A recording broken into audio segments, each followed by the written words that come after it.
आज की नई कहानी। तीसरे दिन जब वो सिंहासन पर बैठने को हुआ तो चंद्रकला नाम की तीसरी पुतली ने उसे रोककर कहा, हे राजन, यह क्या करते हो? पहले विक्रमादित्य जैसे काम करो, तब सिंहासन पर बैठना। राजा ने पूछा, विक्रमादित्य ने कैसे काम किए थे? पुतली बोली, लो सुनो। तीसरी पुतली चंद्रकला ने जो कथा सुनाई वो इस प्रकार है। एक बार पुरुषार्थ और भाग्य में इस बात पर ठन गई कि कौन बड़ा है। पुरुषार्थ कहता कि बगैर मेहनत के कुछ भी संभव नहीं है, जबकि भाग्य का मानना था कि जिसको जो भी मिलता है भाग्य से मिलता है, परिश्रम की कोई भूमिका नहीं होती है। उनके विवाद ने ऐसा उग्र रूप ग्रहण कर लिया कि दोनों को देवराज इंद्र के पास जाना पड़ा। झगड़ा बहुत ही पेचीदा था, इसलिए इंद्र भी चकरा गए। पुरुषार्थ को वे नहीं मानते जिन्हें भाग्य से ही सब कुछ प्राप्त हो चुका था। दूसरी तरफ अगर भाग्य को बड़ा बताते तो पुरुषार्थ उनका उदाहरण प्रस्तुत करता जिन्होंने मेहनत से सब कुछ अर्जित किया था। इंद्र असमंजस में पड़ गए और किसी निष्कर्ष पर नहीं पहुँचे। काफी सोचने के बाद उन्हें विक्रमादित्य की याद आई।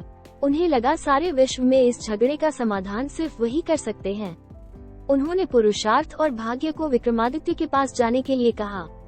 पुरुषार्थ और भाग्य मानव वेश में विक्रमादित्य के पास चल पड़े। विक्रमादित्य को भी झगड़े का तुरंत कोई समाधान नहीं सूझा। उन्होंने दोनों से 6 महीने बाद आने को कहा। जब वे चले गए तो विक्रमादित्य ने काफी सोचा। समाधान के लिए वे सामान्य जनता के बीच वेश बदलकर घूमने लगे। काफी घूमने के बाद भी जब कोई संतोषजनक हल नहीं खोज पाए तो दूसरे राज्यों में भी घूमने का निर्णय किया।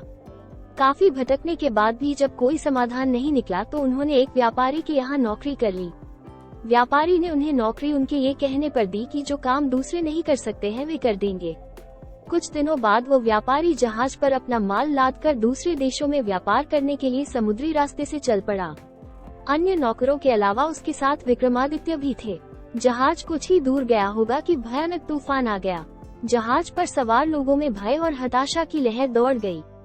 किसी तरह जहाज एक टापू के पास आया और वहाँ लंगर डाल दिया गया। जब तूफान समाप्त हुआ तो लंगर उठाया जाने लगा, मगर लंगर किसी के उठाए न उठा। अब व्यापारी को याद आया कि विक्रमादित्य ने ये कहकर नौकरी ली थी कि जो कोई न कर सकेगा वे कर देंगे। उसने विक्रम से लंगर उठाने को कहा। लंगर उनसे आसानी से उठ गया। लंगर उठते ही जहाज तेज गति से बढ़ गया, लेकिन टापू पर विक्रमादित्य छूट गए। उनकी समझ में नहीं आया क्या किया जाए। द्वीप पर घूमने फिरने चल पड़े। नगर के द्वार पर एक पट्टिका टंगी थी जिस पर लिखा था कि वहाँ की राजकुमारी का विवाह पराक्रमी विक्रमादित्य से ही होगा। वे चलते चलते महल तक पहुँचे। राजकुमारी उनका परिचय पाकर खुश हुई और दोनों का विवाह हो गया। कुछ समय बाद वे कुछ सेवकों को साथ ले अपने राज्य की ओर चल पड़े। रास्ते में विश्राम के लिए जहाँ डेरा डाला वहीं एक सन्यासी से उनकी भेंट हुई। सन्यासी ने उन्हें एक माला और एक छड़ी दी। उस माला की 2 विशेषताएं थी। उसे पहनने वाला अदृश्य होकर सब कुछ देख सकता था तथा गले में माला रहने पर उसका हर कार्य सिद्ध हो जाता। छड़ी से उसका मालिक सोने के पूर्व कोई भी आभूषण मांग सकता था। सन्यासी को धन्यवाद देकर विक्रमादित्य अपने राज्य लौटे।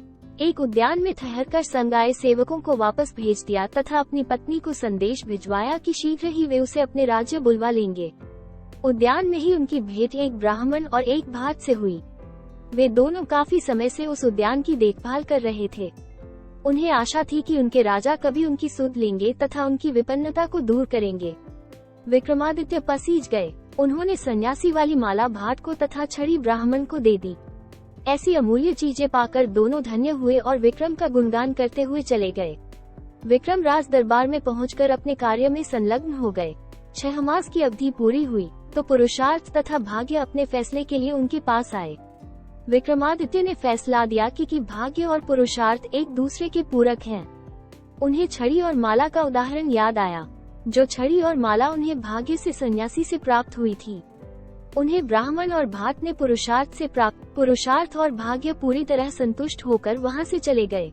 कहानी सुनाकर पुतली बोली, बोलो राजा, क्या आप में है ऐसा न्यायप्रिय फैसला देने की दक्षता और अमूल्य वस्तुएं दान में देने का हृदय और सामर्थ्य? राजा फिर सोच में पड़ गए और तीसरे दिन भी सिंहासन पर नहीं बैठ सके।